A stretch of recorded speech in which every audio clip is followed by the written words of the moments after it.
This is a Tracking the Tropics update with the certified most accurate weather team at First Coast News. We absolutely are going to track the tropics. We're going to get to that in a minute, but first we got to show you what's happening outside right now. Great to have you with us. I am First Coast News Chief Meteorologist Louis Turner here, joined by our digital specialist meteorologist Robert Speta, who's been out chasing today in the Protector, in fact. So we'll see it coming up at 5:30. I'm excited to see some of your videos, so stick around with us at 5:30 on the newscast side of things on First Coast News. But as we look at Bridge of Lions right now, the training, I mean, it's just been lined up on St. Augustine and St. Johns County. That's been the heaviest rainfall all day. They had flooding on Cordova Street at high tide. So what did you see? I know you were driving around a little bit on Heckscher. When I was going over the Dames Point Bridge, I hit one of these shots of rainfall. They are heavy when it comes down. It's a very moist atmosphere, so when it does rain, it only lasts a few minutes, it seems like, in a lot of these situations. You can see right out of St. Augustine there, it definitely is fairly heavy. You were telling me earlier today you were driving in one of these situations where the rain really started coming down heavy, right? Yeah, so you get caught in one of these pockets, and here's your weather impact alert information, but you get caught in one of these pockets of heavy rain, and it's no joke. I mean, this is not your typical summer shower. This is sideways Forrest Gump rain, and I truly, I was at 295 coming north on my typical commute in the afternoon. Couldn't see 2 feet in front of me. Whew. Couldn't see. So please use caution in that evening commute if those pockets of rain on 95 and 295 are serious. The closer you get to the coast, of course, it's a little bit windier there too. Yeah. So that's adding to this. But yeah, today, we're starting with that weather impact alert.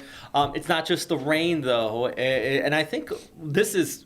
A lot of people think that it's the rain that's going to cause our chances of flooding here over the next few days, which is possible in some of these local downpours. But I think one of the bigger issues, though, is maybe this coastal flooding we're talking about out here, Lou. Yeah, so times of high tide, we're already getting astronomical moon influence higher than normal tides anyway, because we just had the supermoon, still feeling the effects of that.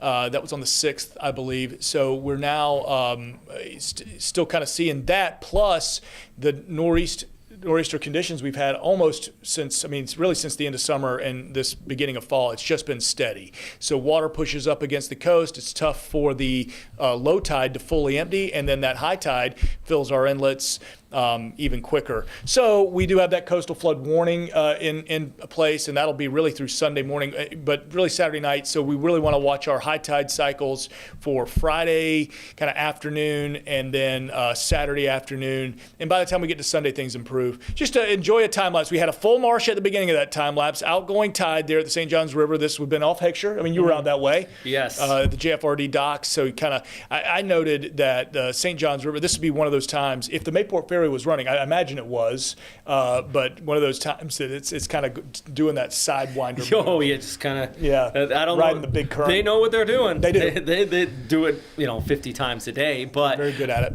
it. It's definitely the current out there. You can see it with that tide. When I got to about this spot, the tide was going out and the river was just going. Yeah. But at first I actually went towards downtown and the tide was coming in around that point right near the Main Street Bridge, and the river was just moving up. And same right here, this is just right across the street here from First Coast News in front of Everbank.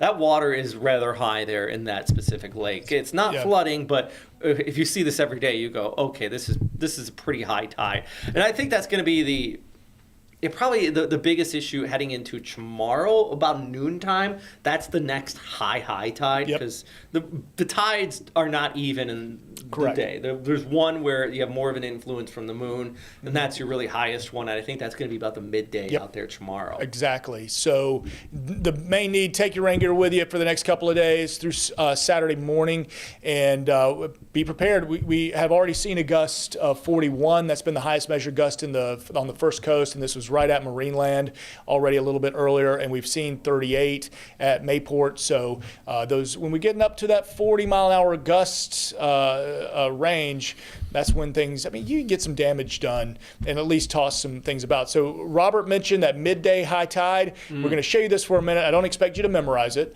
but just keep in mind midday. All right, so this is about lunchtime from the Bridge Alliance at 11:30 to downtown Jax at 1, Buckman Bridge 1:30. Now Palatka we're highlighting here because St. Johns River tidally influenced, and we know the mean flow is north, but still tidally will be impacted. So about 6:38 Friday evening, let's watch that tide in Palatka. And I did talk to the good folks at the EOC there, talking about how high some of those tributaries off the St. Johns River are from Palatka down to Satsuma. So I want you very intimately aware of the potential for road closures. Your place that you typically put the boat in at the boat ramp is going to have high water at these times. And so all of these spots, let's watch. And I want to add to that, this is the astronomical high tide. Due to the fact this nor'easter has been kicking in, the tides are backed up. The actual high tide may be a little bit later. Yeah. For example, today, Jacksonville downtown, our high tide was just around noon. But as I was watching the actual reading at the Main Street Bridge, it actually peaked about 2 hours afterwards. Oh, wow. Yeah, I was pretty surprised by it. And the water was still coming in, and I think it's because not because of the moon interaction itself, Right. but because of this Because of the wind. nor'easter. Yeah. It's all backed up, so everything's kind of delayed a little bit. Yeah, and that's why it's going to be about 2.5 to 3.5 feet above what would be normally dry ground. So, the tide is not a light switch by any stretch of the imagination. It slows, it goes slack, and then it slowly starts to go out again. And when you've got those strong winds pushing up against it, it just it slows everything down. Your big alerts, so the coastal flood warning is mentioned, and that's going to be all the way from Brunswick down through Flagler County, so all of our area,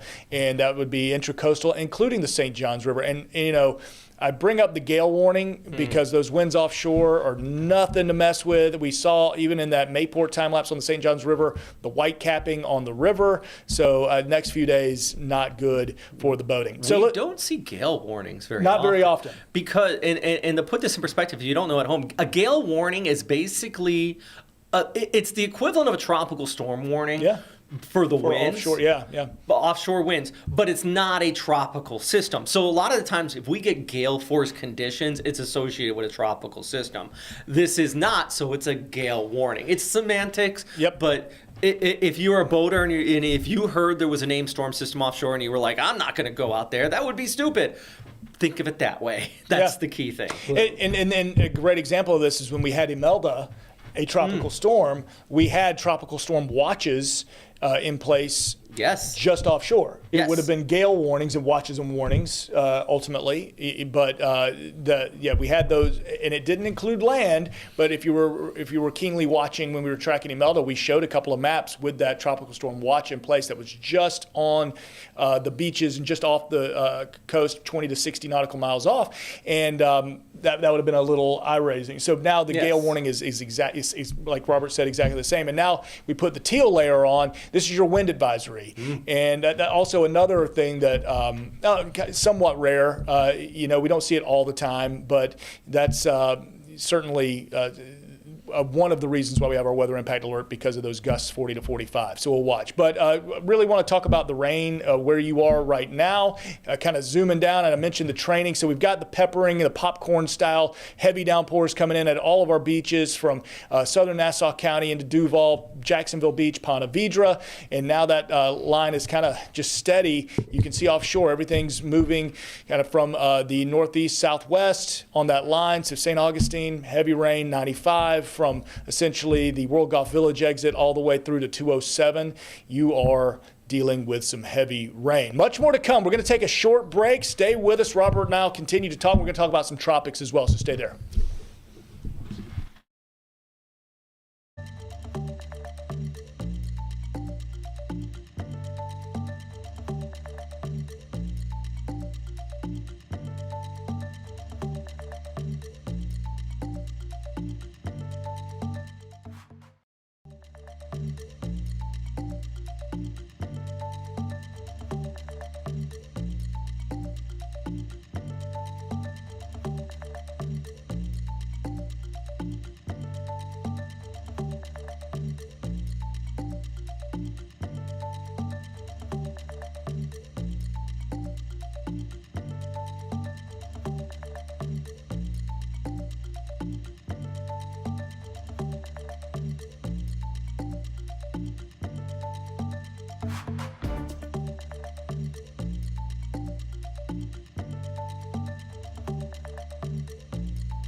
All right, welcome back. So we talk rain, let's talk wind. So pretty steady. These are sustained this afternoon, mid-20s along our beaches. A little better. So we were talking about Georgia chances of rain. Your better chance is going to be tomorrow. So the way the winds are oriented, you might have a better chance as that low moves a little bit further to the north.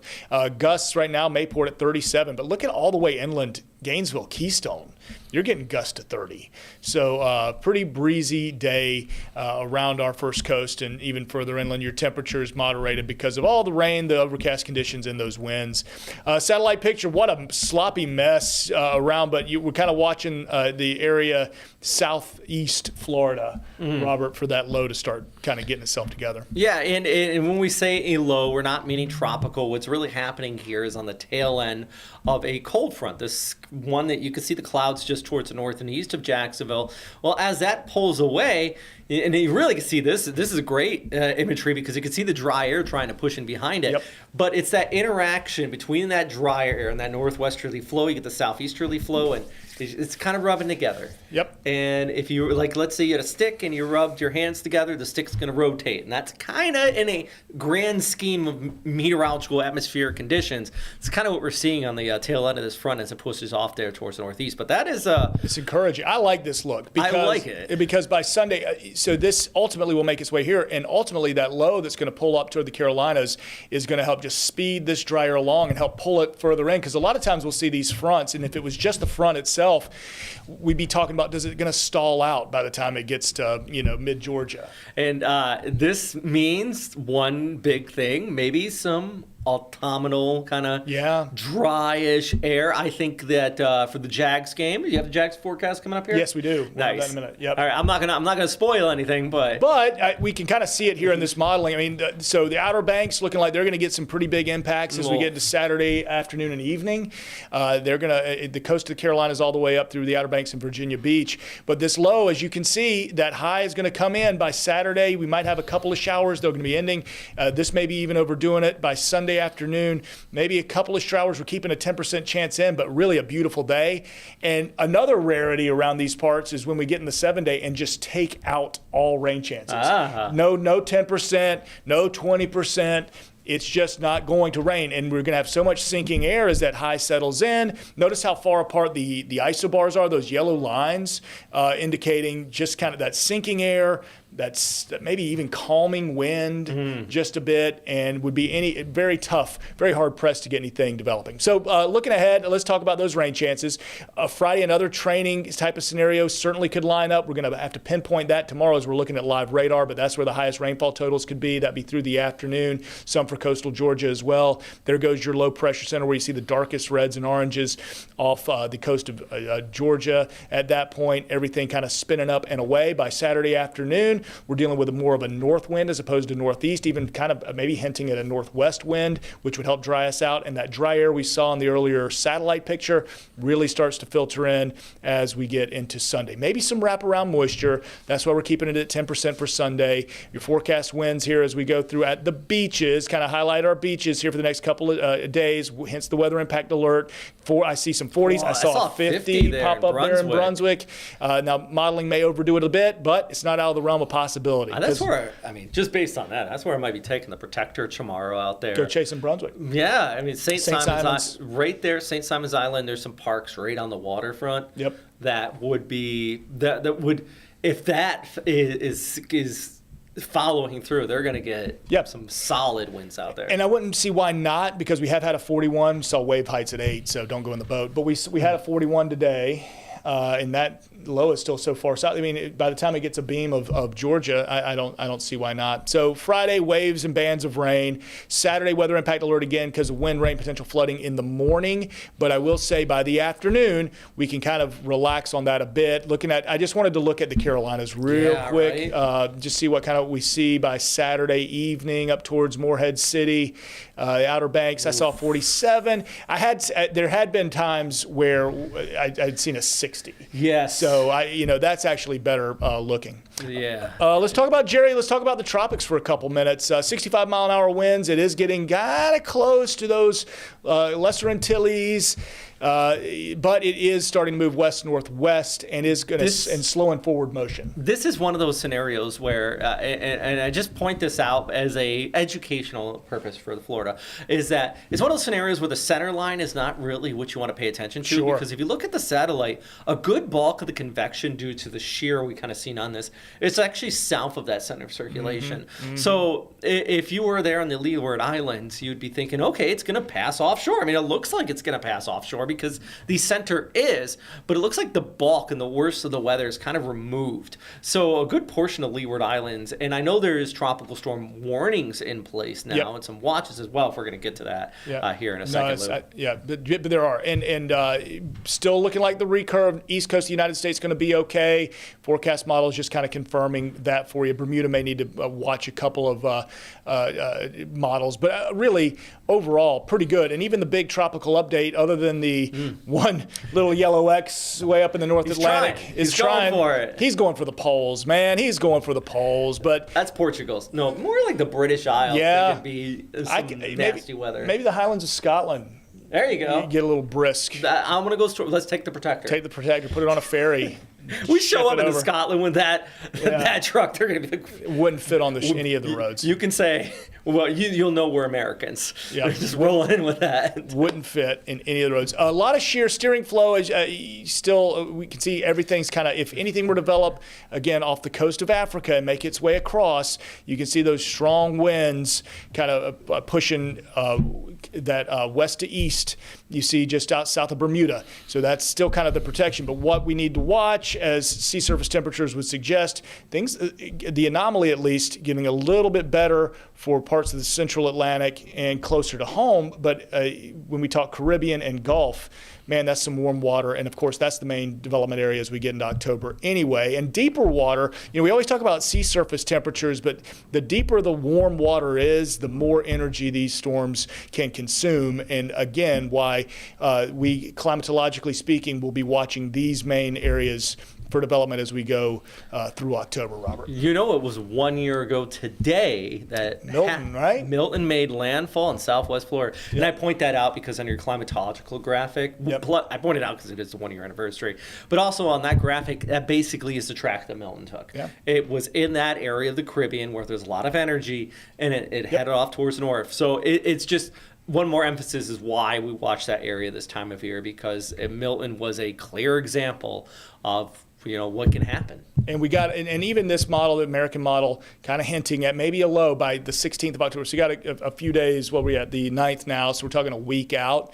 And so lots can change, but it's starting to indicate the potential for a low maybe coming out of the Caribbean. This is the first time I've actually seen this one here. Watched this a couple of times. Interesting. So just, we'll have that in mind, and we'll watch that very carefully. Coming up after the break, we got the weekend forecast. Robert hinted at the Jags, so we'll do that when you join us after this. Stay there.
All right, so Robert and I got a few more minutes with you before we run out and do the 5 p.m. newscast on the First Coast News side of things.